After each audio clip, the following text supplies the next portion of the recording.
One mission, locate a reconnaissance asset 4 to 2 hours earlier. No beacon signal. Here's a question nobody in that jungle wanted to answer after it was over. If a woman can locate you before your thermal optics even pick up a heat signature, before your point man clears the first ridge, before your navigator has matched a single landmark to the map in his hand, what exactly were you bringing her along for?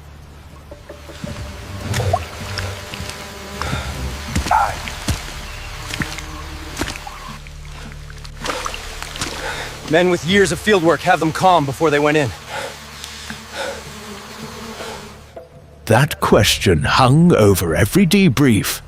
Nobody said it out loud. They didn't have to. The jungle already answered it. The border region between Colombia and Panama is not a place that forgives confusion.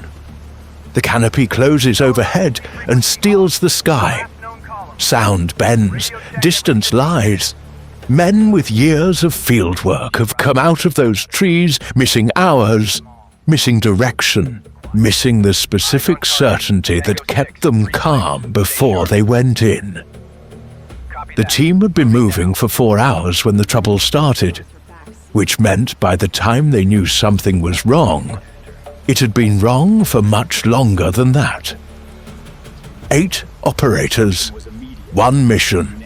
Locate a reconnaissance asset who had gone dark 42 hours earlier. No beacon signal, no emergency frequency. The last known position was a set of coordinates that put him near a river bend, 3 kilometers inside the canopy. Standard search pattern, staggered column, radio check every 15 minutes. And then there was her. She was already reading the tree line. She had arrived at the staging area that morning without announcement. Small, quiet, pale complexion, cheeks slightly flushed from the humidity, blue eyes that didn't scan the room the way soldiers' eyes usually do. They just settled. On things, on distance, on whatever she was reading that no one else could see. Hair pulled tight under a patrol cap. Rifle case across her back, sealed. Nobody introduced her. Nobody had to. But the assumption was immediate, and it was unanimous, and it was wrong. Senior Chief Garrett Holloway looked at her once, looked away, and said what most of them were thinking. Stay close. Don't get lost. He didn't bother looking up from his map when he said it. She didn't answer. She was already reading the tree line. The mission commander for the insertion was Lieutenant Commander David Stewart. 12 years of special operations experience across 4 theaters. The kind of officer who spoke in half sentences because he expected his team to finish the thought. He had been briefed on the attachment. He had not been briefed on her name, her background, or what she was actually there to do. That was not unusual. Attachments came and went. You kept them out of the way until you needed them, and hoped they didn't become a problem in the middle. She stayed at the rear of the column as they moved. Stewart clocked her once in the first 20 minutes. She was stepping differently than the others. Not cautiously, not hesitantly, just differently. Her foot placement was deliberate in a way that had nothing to do with avoiding noise. It was the movement of someone reading the ground itself. The way a geologist walks a hillside, extracting information from the surface with every step. He filed it somewhere and kept moving. Holloway's point man, Specialist Torres, was the first to speak on RadioNet after the first hour.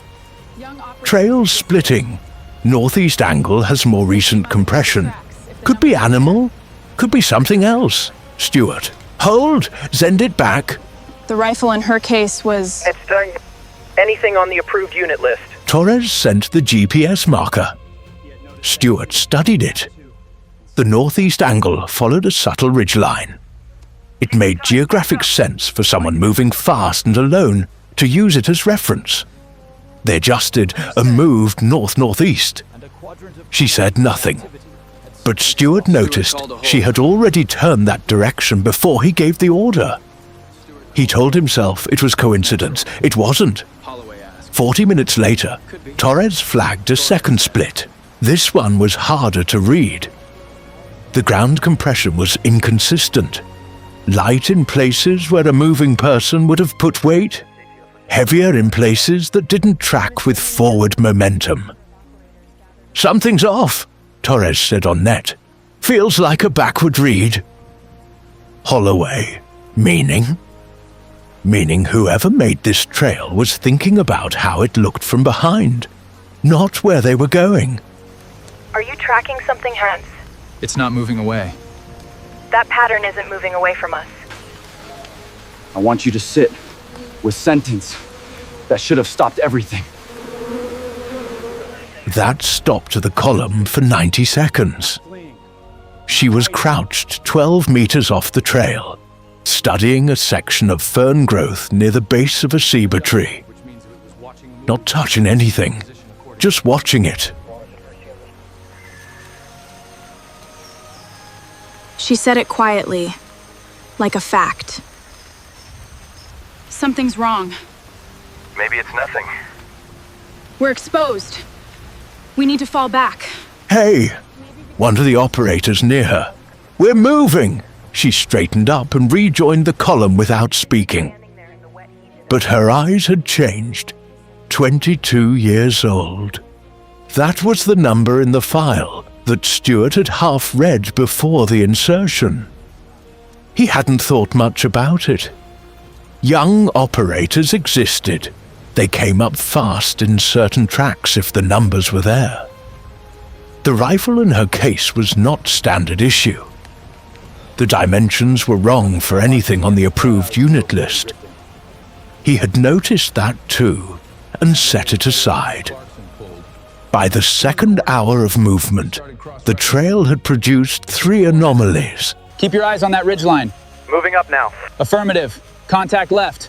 Holloway, 50 meters, trending farther. Holloway didn't swear.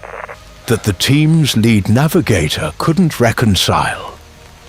Trail markers that pointed northeast, while compass readings suggested the actual northeast was 15 degrees off, a dry stream bed that should have been running shallow, given the previous day's rainfall, completely empty, and a quadrant of canopy where the bird activity had simply stopped. No birds, no insects at the edge of that zone, just green silence. Torres flagged it. Holloway moved up. Stewart called a hold. "Natural?" Holloway asked. "Could be," Torres said. "Or something spooked them hours ago and they haven't come back." She was standing just outside the cluster of operators gathered around Stewart. She wasn't looking at the canopy where they were looking. She was looking southeast, back along the axis they'd come from. "Are you tracking something?" Stewart asked, not unkindly, but with the specific flatness of a man who needed a useful answer and had no time for a bad one. She turned. "The pattern isn't moving away from us." Silence. "What pattern?" Holloway said. "Whatever's in this jungle with us isn't running. It's adjusting." I want you to sit with that for a second, because that's the sentence that should have stopped everything. It's adjusting. Not fleeing, not hiding. Adjusting, which means it was watching the move and changing its position accordingly. She said it quietly, like a fact, and the men around her heard it and chose not to believe it yet. Maybe because she was 22. Maybe because of how small she was standing there in the wet heat. Time Stuart didn't ask what. Maybe because of the silence. I think they drifted. Maybe because believing her meant accepting that they had already lost the initiative. Whatever the reason, they didn't stop. That's the funnel. Nobody saw it immediately. And that decision almost cost them everything. Stuart held the pause 2 seconds longer than he might have otherwise. Then he looked at the navigator. Run the trail markers against the original coordinate set. Full comparison. I want to know if we've been drifting. The navigator, Petty Officer Clarkson, pulled his tablet and started cross-referencing. Contact front. Stay low. It took 4 minutes. When he looked up, his face was neutral in the way that faces go neutral when the information inside them is bad. We're off by 230 meters, trending farther.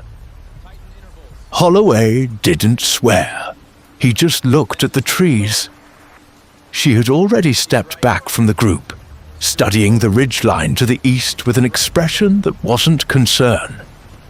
It was something older and quieter than concern. Recognition. Stuart called a route correction. Northeast, then a hard east to cut back to the original search corridor. The column moved. For 18 minutes, the jungle was cooperative. The canopy thinned slightly. Ground visibility improved. Torres at point was picking up a better read on the terrain, cross-referencing with the thermal scope that had been giving intermittent readings all morning. Thermal's still noisy, he reported, getting ghost signatures. Could be heat columns from the ground. Could be something else. Stuart, consistent position on the ghosts. Torres, negative, they move.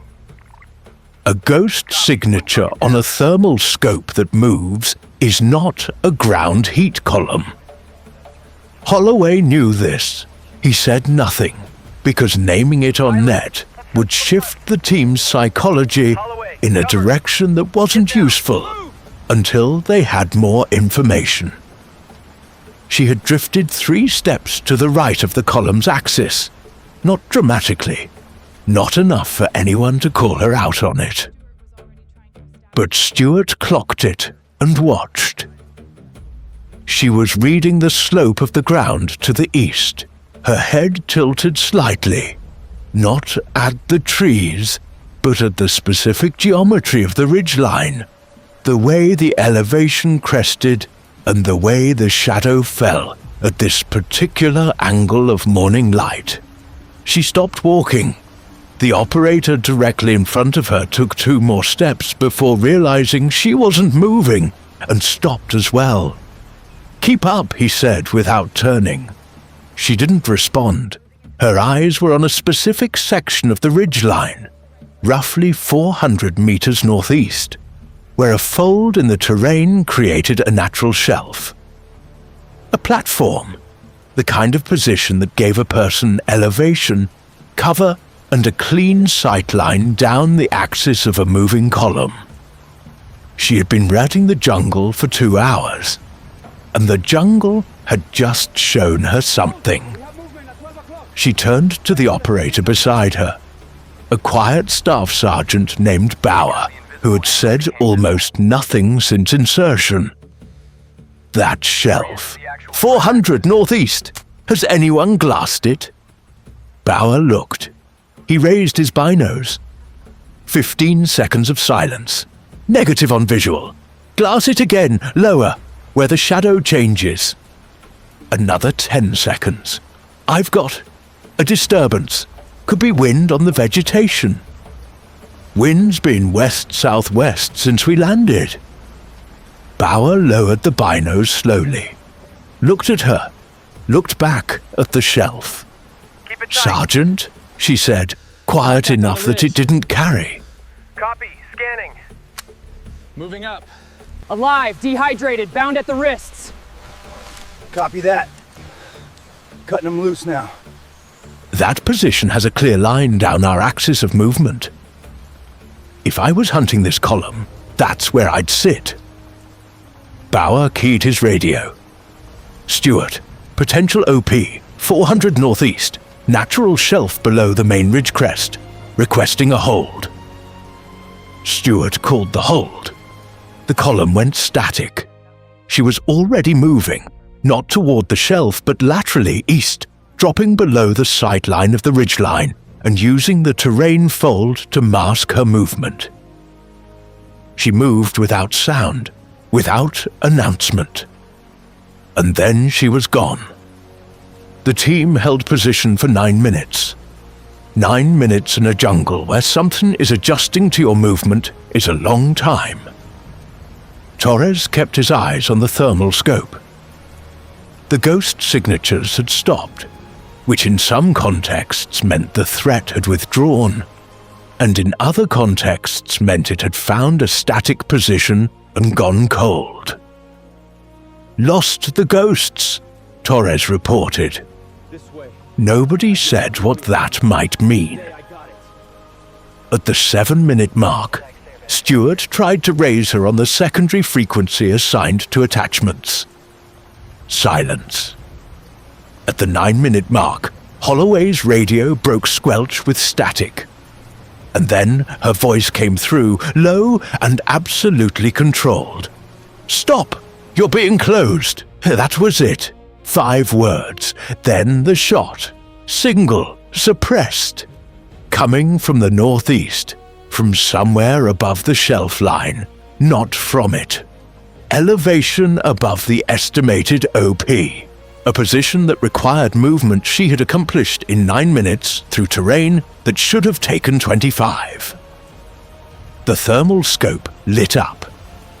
One signature at the OP position. Static, then nothing. Stewart, confirm. Her voice, confirmed. 1. He was directing your movement. Directing, not observing directing, which meant somewhere in the jungle around them, there were others receiving those directions. Stewart stood very still for a moment that felt longer than it was. Then, Bauer, Clarkson, secondary positions, east and south. Torres, thermal sweep, full rotation, now. The team moved. She rejoined the column 11 minutes later. She came from the east, not from the direction of the shot. Additional movement, additional coverage, because even after the trigger she hadn't stopped reading the environment. She was covered in mud from the knees down.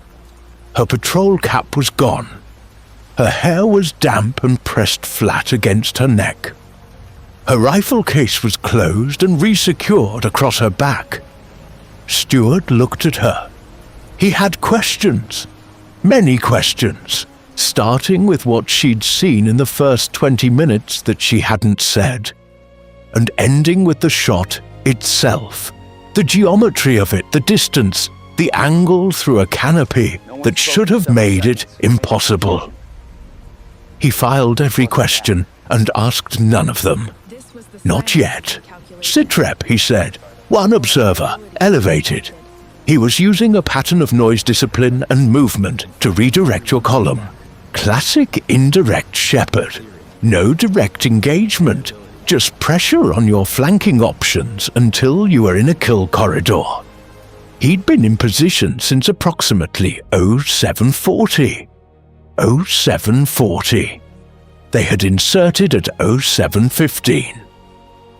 Just the specific weight of 8, which made me prepare at a depth far greater than was necessary at every stage. Holloway said it first. He said split. She told us. Nobody corrected him from. The mission parameters are set. Follow the updated coordinates. Acknowledge, sir. Watch the periphery. He had been watching them before they were 50 meters into the canopy. Stewart said, "How long did you know?" She said, "I suspected when we hit the first trail split. I knew when the birds went quiet. That was 90 minutes before she moved. You flagged the compression anomaly. I flagged it wrong. You flagged it. Holloway, standing 6 feet away, said nothing.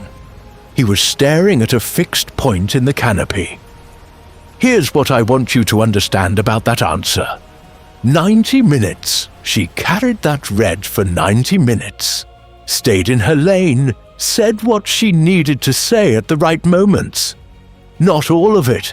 Not in a way that would panic the column or break the team's cohesion. Just enough to shift the line of march when she could, to buy the time she needed to confirm what she already knew. That's not instinct. That's a kind of discipline that doesn't come from a weekend course. She was managing information in an active threat environment, alone, with no one backing her route. And she was right.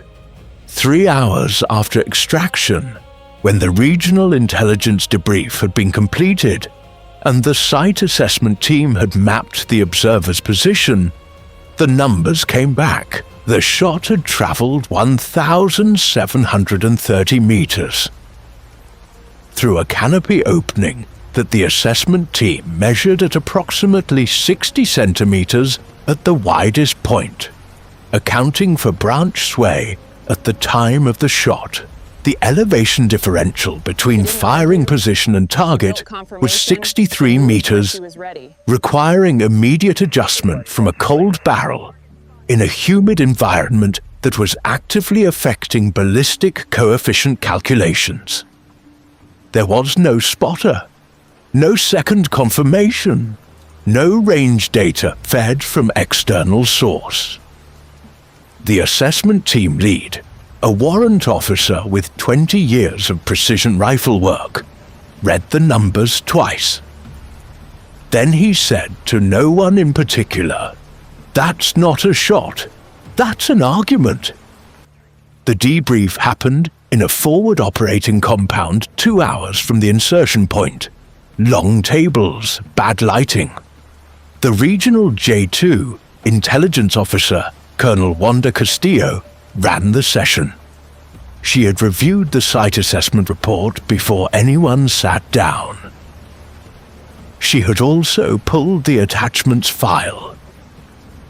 Stewart opened.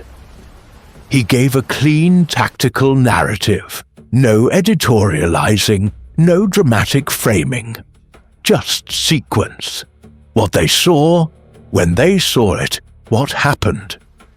When he reached the part where the column was being redirected, Holloway's face was unreadable. Torres was studying the table. When Stewart reached the shot, the geometry, the confirmed distance, the single operand read, Colonel Castillo stopped him. 1,730. No spotter, correct. Correct, ma'am. Cold barrel. Yes, ma'am. Castillo turned to where she was seated at the far end of the table. Quiet, clean uniform, borrowed from the compound supply. Hands flat on the table in front of her. Posture relaxed in the way of someone who has learned to rest completely when the action is done. "Walk me through the read," Castillo said. She did, clearly, without performance. The pattern identification, the trail anomalies, the bird silence, the shelf geometry. The 90 minutes of holding her assessment while she built confirmation. The lateral movement to the elevated firing position while the column held. When she finished, the room was quiet for a moment that no one filled. Holloway spoke first. He didn't look at Stewart or Torres. He looked at her directly, which was the first time he had done that since they landed.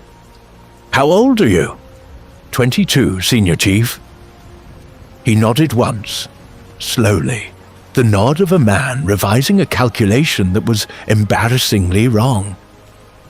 Torres beside him She was the one who said the pattern wasn't moving away. I heard it, and I didn't. He stopped, tried again. I didn't weight it correctly. Castillo let that land. Then she looked at the room broadly and said, in the flat tone of a commanding officer who is delivering a lesson without calling it one. The observer had a radio. He was coordinating with a secondary element that pulled back when the shot was taken. If this column had reached the corridor he was building toward, we would be having a very different conversation. Nobody argued. She looked back at the woman at the end of the table. Your call sign. A pause, brief. Stillwater, ma'am. Castillo wrote it down. The room did not react dramatically. There was no movie moment, no synchronized realization, just the specific weight of 8 experienced operators understanding simultaneously, in the bad lighting of a forward compound, that the woman they had not introduced themselves to that morning had seen what none of them had seen, done what none of them could have done, and said nothing more than was necessary at every stage. Holloway said it first. He said it the way a man says something when he knows it and can't justify not saying it. She was right. From the first split, she told us. Nobody corrected him. The regional J2 session closed 40 minutes later. Most of the operators moved toward the mess to eat. Torres stopped her in the corridor outside the debrief room. He was not a man who apologized easily. She could read that. He stood with his weight slightly back, the posture of someone who has prepared a sentence and knows it's insufficient but is going to say it anyway. What you saw on the first split, I walked past it. She looked at him. You flagged the compression anomaly. I flagged it and read it wrong. You flagged it, she said again. That was the right instinct. The read was hard. The environment was designed to produce bad reads. He was quiet for a moment. Stillwater, he said, trying the call sign for the first time. How long have you been doing this? She adjusted the rifle case on her shoulder. Depends which part of this you mean. He almost smiled. Yeah. He extended his hand. She took it. You know what bothers me still about moments like this one? It's not the danger. It's the 9 minutes. The 9 minutes they held while she moved through that terrain alone, with no backup read, no second pair of eyes, no one to confirm or correct her. She had 90 minutes of building certainty before she moved, and then she moved entirely alone. That's the part that doesn't show up in the debrief numbers. The loneliness of being right before anyone else believes you. I think most of us have been in some version of that room. Not the jungle, but the version where you see something clearly and the people around you aren't ready to weight it yet. She didn't argue. She built confirmation and she moved when she was ready. That, more than the shot, is what I keep coming back to. Later, Stuart found her outside the compound near the vehicle staging area. She was seated on a concrete barrier, eating a ration pack without particular enthusiasm, watching the road that led back into the canopy. He sat down nearby, not close, enough distance to make it clear he wasn't going to make this a scene. Castillo's put in a formal commendation through, he said. She nodded, not looking away from the trees. You want to tell me about your background? Because I had your file. I didn't read it carefully enough. She was quiet for a moment. I grew up in terrain like this, she said. Different country, same principle. My father was a tracker. Before I could name ranges, I could read what a landscape was doing, not what it looked like.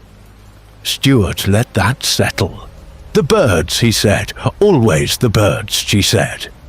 When something breaks the sound pattern and doesn't restore it, you've got a presence that the environment is actively avoiding. That never lies. Your range work. The file said, the file has the certified numbers, she said. The certified numbers are not the ceiling.